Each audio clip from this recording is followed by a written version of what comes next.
Diep is so unfortunate that she just experienced a new journey and then got a very dangerous illness. Can Jame and the team save her?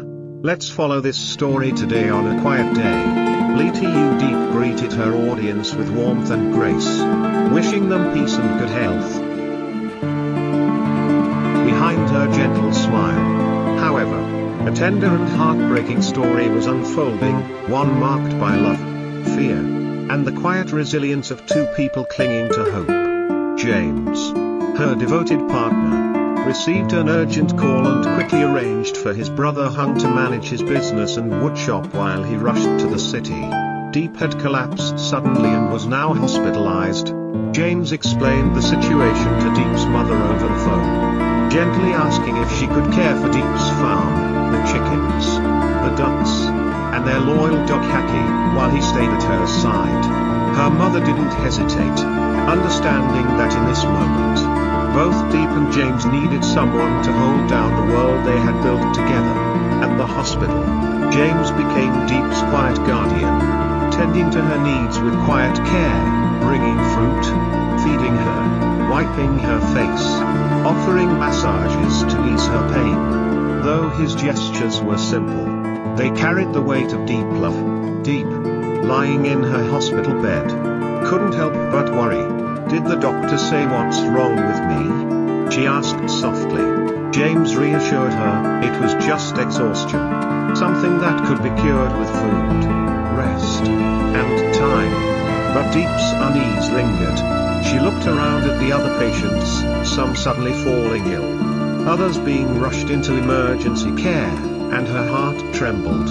I don't know if I'll be as lucky as them. Life feels so fragile, she whispered. James knew the moment had come when he could no longer shield her from the truth. Taking her hand, he said quietly, the doctor said there's a chance it could be cancer, but just a possibility. And the good news is, we caught it very early. He explained that with treatment, perhaps 14 to 22 months of medication, her chances of recovery were strong. Diep was stunned, and fear crept in. But James steadied her with calm, unwavering love. The earlier we catch it, the better, he told her.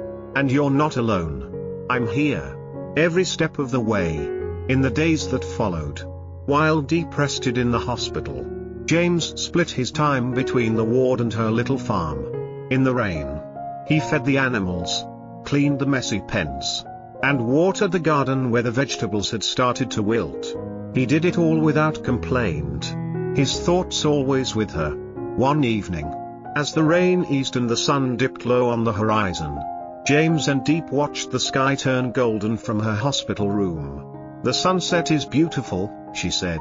It is, he replied. But it's alone. We have each other, that's even more beautiful.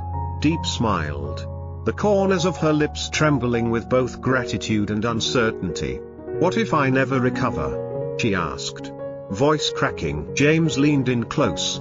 Don't say that. Please don't cry. I'll tell you everything. But only if you promise not to be sad. She nodded. Gently. He told her again, yes. There was a risk, but no confirmed diagnosis. They would get through this together. He reminded her of all the blessings still within reach, the chance to fight early, the air they could still breathe, the sunsets they could still share. Some people in your room, he said. They have no one, but you have me. I can be your father, your mother, your brother, your friend, whatever you need me to be. As the golden light faded outside, James encouraged her to smile, to find joy in the smallest of things. Do you know why our elders say, one smile is worth 10 doses of medicine? Because it is. So smile, and heal. She smiled, eyes shining with tears. And in that moment, even with all the uncertainty surrounding them, there was light, there was hope, and above all, there was love.